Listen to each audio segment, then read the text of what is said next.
Hello guys, in this video we're going to discuss what kind of power Majin Buu's absorption technique holds and what kind of boost in power that it gives Majin Buu. Is it simple addition, is it multiplication, or is it something different? Majin Buu has existed since time immemorial, but ultimately when he comes across a strong opponent, he tends to absorb them in order to boost his power to give him a better chance against the opponent. This didn't just start in the Dragon Ball Z storyline, he absorbed several Kais many millennia ago. But it also must be noted that they don't just give him boosts in power, they can also affect him in other ways that even Buu probably didn't foresee. So we'll be looking at the manga material as well as the Daizenshu to get an idea of what kind of power Majin Buu's absorption possesses and what kind of boost it gives him. But of course, in the current Dragon Ball Super manga, in the Galactic Patrol Prisoner arc, or Moro arc for short, we've been gifted with further lore concerning Majin Buu and his abilities. So we'll take a look at that too and see what it determines. But before we begin, please make sure you're subscribed to the channel and have that bell button clicked so you are notified when I release new content. And guys, please make sure you comment down below. I want to hear your opinion. I learned stuff from you guys and I hope you learn stuff from me. Hopefully together we can get closer to the objective truth. Keep smashing that like button, keep lending me your energy. So in terms of who Majin Buu's absorbed, at least to our knowledge, this is who is absorbed. He originally absorbed the Grand Supreme Kai as well as the Southern Supreme Kai. Buu killed the North and West Supreme Kai with the exception of the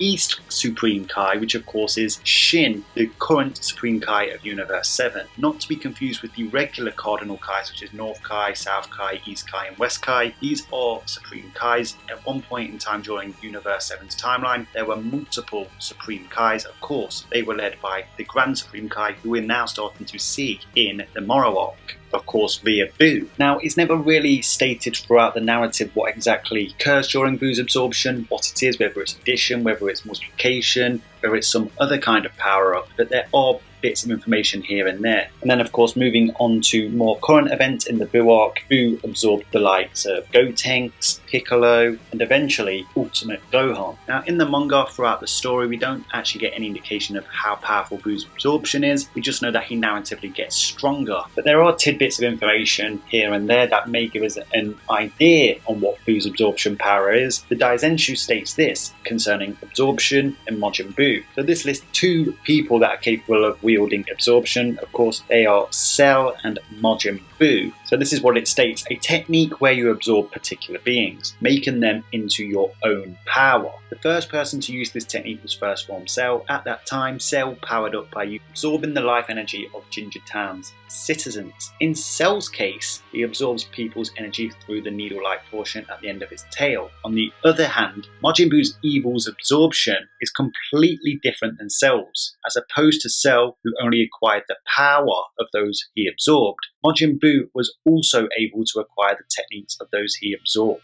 Majin Buu absorbed Gotenks and Piccolo, using in-battle Piccolo's brain with its calm judgment and Gotenks' various powerful attacks. So obviously, Cell and Majin Buu absorb people in different ways. Cell can absorb spirits via injecting his tail into their body and taking out their spirit, but he can also absorb people physically, as we saw with Android 17 and 18, though I do think the absorption of Android 17 and Android 18 also affected his genetic makeup. Android 17 and 18 specific makeup were integral into increasing Cell's overall power, so it may have had a different effect as to regular absorption. That's a video for another day, I guess. But ultimately, what it kind of suggests here is making other people's power into your own, which is basically just taking their power and adding it to yours. Of course, the ease of use in which Buu does it is far easier than what Cell does. Cell actually has to capture his opponent first using his tail, whereas Buu can basically just drop a bit of skin or some of his bodily fluid and absorb people from a distance without them even knowing about it. However, Buu doesn't just inherit their power, he inherits all of their abilities and know-how as well. But obviously, that particular Daizenshu statement is still quite vague. It doesn't quite give a direct answer, and once again, there isn't that much more to it in terms of describing what Buu's absorption does. But in the manga introduction page for the Buu saga, there is a particular snippet that states that Buu ultimately steals people's strength when he absorbs them, and stealing their strength once again kind of just implies that it's in addition to his. So let's look at a few cases of who Buu absorbed and how it powered them up. Obviously, Super Buu got rodded by Ultimate Gohan, only to absorb Super Saiyan 3 Gotenks and Piccolo and completely wiped the floor with Ultimate Gohan. Not once, Gohan even got healed and then he got whooped again. So how powerful was Gotenks next to Ultimate Gohan? Well, what we do know is that Super Saiyan 3 Gotenks also absolutely destroyed Super Buu, probably not quite as defining as Ultimate Gohan did, but he definitely had the upper hand in his Super Saiyan 3 state. Trunks conceded that Ultimate Gohan was stronger than Super Saiyan 3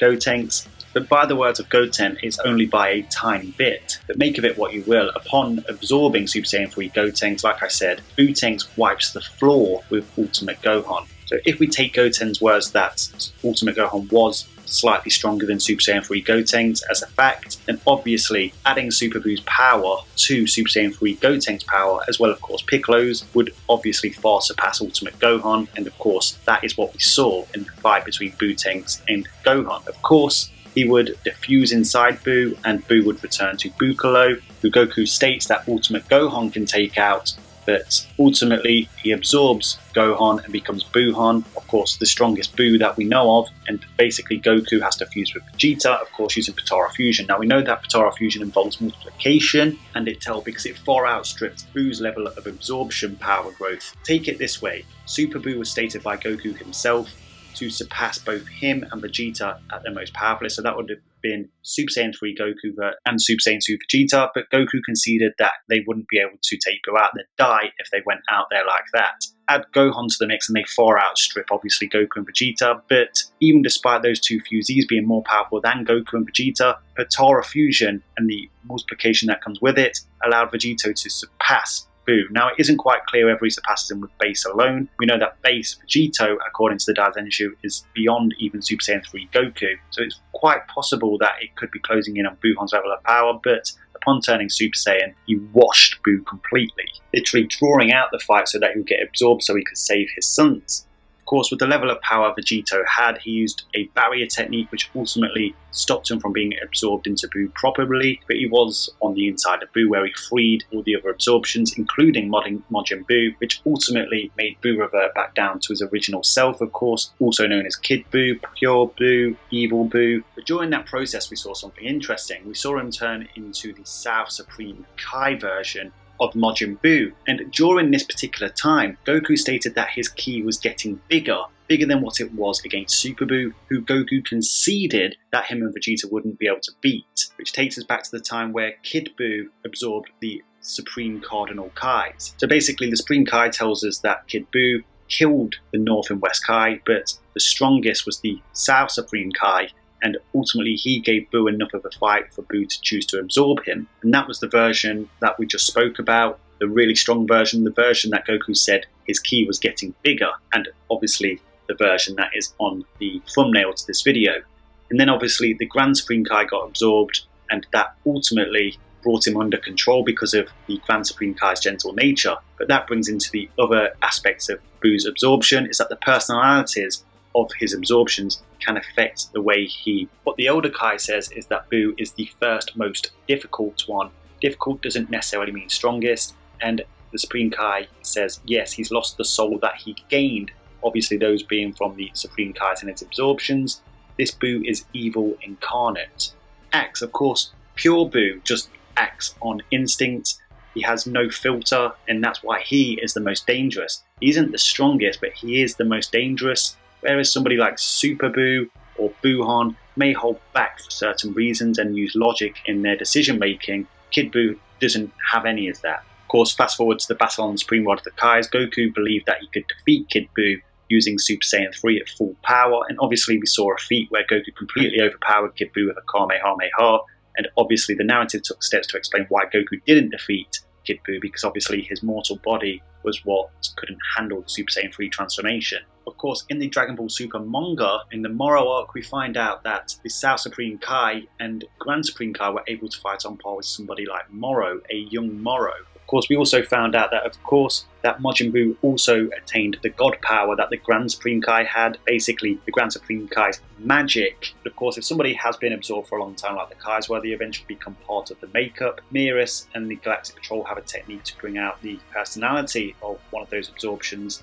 as they brought out the Grand Supreme Kai, but ultimately they become fully fused with that version of Buu as the Grand Supreme Kai has with Fat Buu. So based on all the information we have, I would say that Buu's absorption is addition, but he doesn't just get additional raw power, he gets additional abilities, fighting acumen, including their movesets, as well as hacks like the Grand Supreme Kai's magic. So it's an incredibly valuable ability to have, of course. So it's pretty clear that the South Supreme Kai was incredibly strong, and that's why Buu felt the need to absorb him. And this was, of course, Kid Buu. So to add them together, it would make a more powerful Buu. So I just thought I'd cover it as it's not really been touched upon by many other people. Let me know your thoughts down on this in the comment section. Here's a question for you. How strong do you think the South Supreme Kai Buu was? Do you think he would have surpassed Buuhan? Let me know down in the comment section. I'm really looking forward to seeing your answers. Do you agree or disagree with me? Do you think it's closer to multiplication like fusion? Let me know your thoughts. Get commenting, and please do smash that like button and lend the Daishinken your energy. Until next time, Ad Astra.